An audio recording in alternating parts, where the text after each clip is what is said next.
ከዚሁ ከዓለም ዋንጫ ጋር ቅድም እንደገለጽነው መግቢያችን ላይ ልክ ትራምፕ የባሎገንን ቀይ ካርድ ለማስነሳት ወደ ፊፋ አለቃ እንደደወሉት በየጊዜው የተፈጠሩ ደግሞ አስገራሚ ዓለም ዋንጫ ታሪኮች ነበሩ። እነሱን ወደ ኋላ መለስ ብለን እነዚህን ታሪካዊ ክስተቶች ለማየት ሞክረናል። ስሞን እሺ፣ እነዚህ ታሪኮች ከተለያየ አይነት ምክንያት አላቸው። አንዳንዶቹ ከተጫዋቾች ነው፣ አንዳንዱ ከመሪዎች እንደጠቀስነው ነው። ከዳኞችም ስህተቶች የነበሩበት አንዳንድ አስገራሚ ክስተቶች ተፈጥረዋል። አንደኛው የዛይር ተጫዋቾች እንግዲህ በ1974 ለመጀመሪያ ጊዜ ያሁን ዲአርሲ ኮንጎ የዓለም ዋንጫ የተሳተፉ ጊዜ በስኮትላንድ 2-0 ተሸነፉ። ከዛ በኋላ በዩጎዝላቪያ 9-0 ከተሸነፉ በኋላ በሀገራቸው የነበሩት መሪ እምቡቱ ከዚህ በኋላ 4-0 ከተሸነፋችሁ ወደ ሀገራችሁ አትገቡም ሞቡቱ ሲሰሰኩ ያስበላ 4-0 ከተሸነፋችሁ ወደ ሀገራችሁ አትገቡም የሚል ዛቻን ሰነዘሩባቸው። ደግሞ ቀጣይ ጨዋታቸው ከብራዚል ጋር ነበር እና በዚህ ጨዋታ ላይ ሙዌሩ ኢላንጋ የተባለ የዛይር የመስመር ተከላካይ ብራዚሎች ቅጣት ምት ተሰጣቸው። ማለት 2-0 እያለ ቅጣት ምቱን ሊያገቡት እንደሆነ ሲጠረጥር የምንገምተው ማለት የሌላ ቡድን ተጫዋቾች ቅጣት ምት ሊመታ ሲሉ ቆሞ እንትን ይላሉ አይደለ፣ ግንባቸውን ይሰራሉ። እሱ ልክ ሊመቱት ሲሉ ሄዶ ከብራዚሉ ተጫዋች እግር ላይ ሄዶ ኳሱን መታው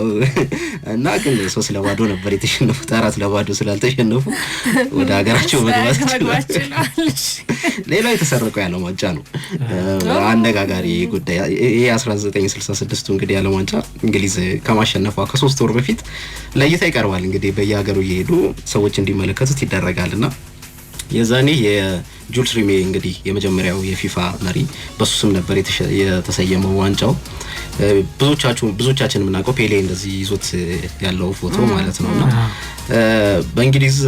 ተሰረቀ ይሄ ዋንጫ። ከዛ በኋላ ግን በሚገርም ሁኔታ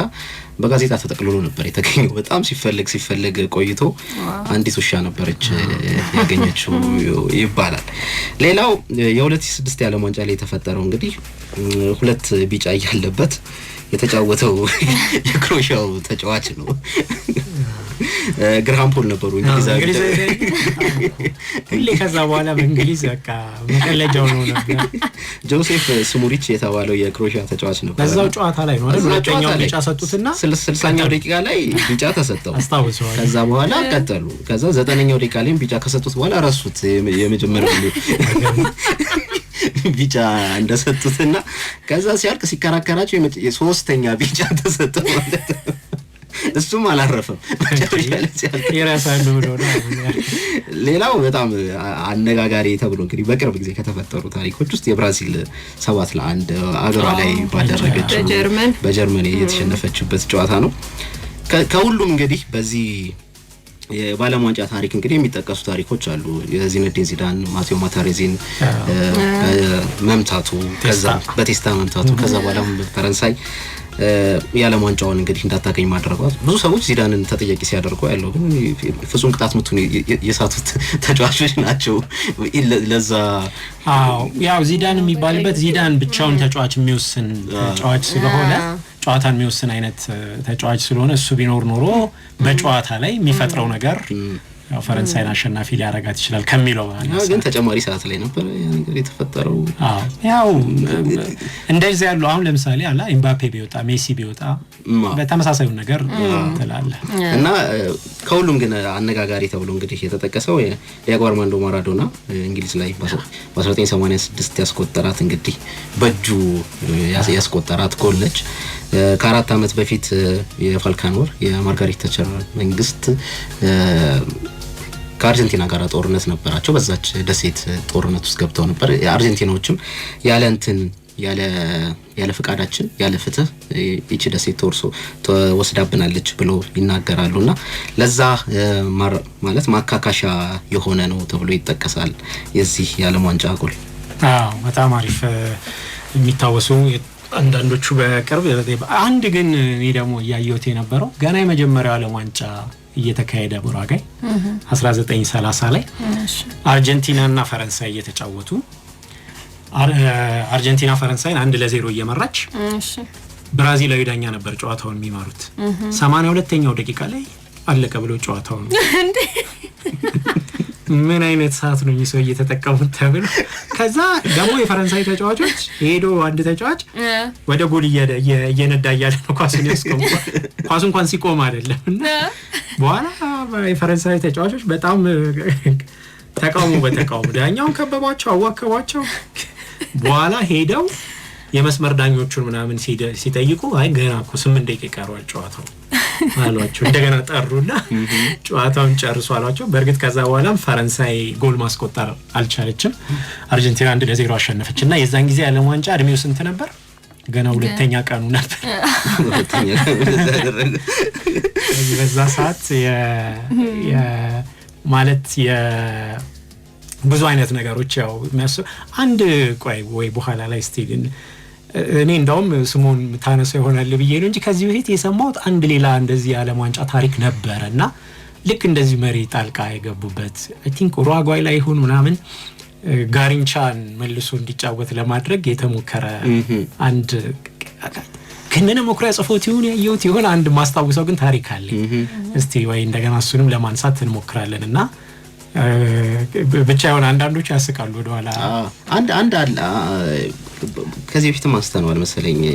የኢራቅ ብሔራዊ ቡድን የዓለም ዋንጫ የተሳተፈ ጊዜ ውጤት አጥተው የተመለሱ ጊዜ የሳዳም ሁሴን ልጅ የነበረው የመጀመሪያው ልጃቸው መሰለኝ ኦዳይ ሳዳም ተጫዋቾቹ ወደ ሀገሩ ከተመለሱ በኋላ በጣም ከፍተኛ ቅጣት ነበር የተቀጡትና አንደኛው ቅጣት በኮንክሪት የተሰራን ኳስ ድንጋይ እንደመምታት ነውና በዛ ተጫውቱ ብሎ ነበር የሰጣቸው ለአንዳንድ ነገር ብሔራዊ ቡድኖች ለአንዳንድ መሪዎች መጫወት በጣም ከባድ በጣም አሁን የዘሞቡቱ ሴሴ እኮ ታረፉ በጣም ግን ሌላ አሳዛኙ ታሪክ መቼስ ብዙ አድማጮቻችን የሚያስታውሱት የ1994 የአሜሪካ የዓለም ዋንጫ ላይ የኮሎምቢያው ተጫዋች ኤስኮባር በራሱ አንድሬ ኤስኮባር ቆንጆ ዶክመንታሪዎች ተሰርተዋል አይ ሚን ታሪኩ አሳዛኝ ነው ዶክመንታሪዎቹ ግን ጥሩዎች ፊልምም ሰርቷል ኔትፍሊክስ ላይ አለ የሆነ 4-5 ክፍል ያለው ሲሪስ እና በራሱ የኮሎምቢያ ብሔራዊ ቡድን ራሱ ላይ ባስቆጠረው ጎል ምክንያት አገሩ ሲመለስ ናይት ክለብ ውስጥ በቃ በዛ ይሄ ያው የሆነ የተወሰነ ነገር ያው ሰጣጋባ ውስጥ ገበያለሽና በዛ በአምባጓሮ ውስጥ እዛው ነው አይ ቲንክ ጎል እያለ ነው እንደውም ሲተኩሳው እንደዛ ይባላል እዛ አንድ ዶክመንታሪው ላይ አየሁት ላይ እንደሱ ይላልና እሱ በጣም አሳዛኝ ታሪክ ነበርና እሱ የዓለም ዋንጫ ልክ እንዲህ እንዳሁኑ ዓለም ዋንጫ ብዙ ኢንሲደንቶች ነበሩት ሲጀመር 1986 ማራዶና በጣም የነገሰበት ጊዜ ነበር ዋንጫውን ያሸነፉበት ቅድም የጠቀስከው የዚህ በእንግሊዝና በአርጀንቲና መካከል የነበረው የፎክላንድ ደሴቶች ውዝግብ እሱን የተበቀሉበት የእጅጉሏ እሱ ብዙ ተጫዋች ብቻ የማራዶና የሚባለው የዓለም ዋንጫ ነበር በ90 የጣሊያን ያዘጋጀችው የዓለም ዋንጫ ሲጀመር አርጀንቲና በልዩ ሁኔታ ነበር ስትጠበቅ ነበር እኔ ደግፉኛላቸው ጊዜ ማለት ነው ማራዶና ጣሊያናውያንን ለምሳሌ የኔፕልስ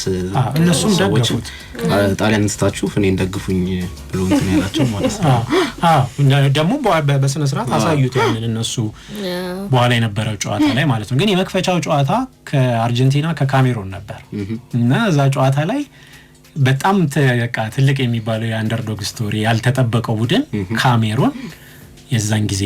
እና የአርጀንቲና አሁን አስቦ በዛ ስሟ እየተጠበቀች ነው የመጣችውና ስንት ለስንት ይሆናል ጨዋታው በስንት ጎል ያልቃል ነበር ወሬው ራሱ በቃ 5-0 ነው 6-0 ነው እንደዚህ የሚባል ነበር አሁን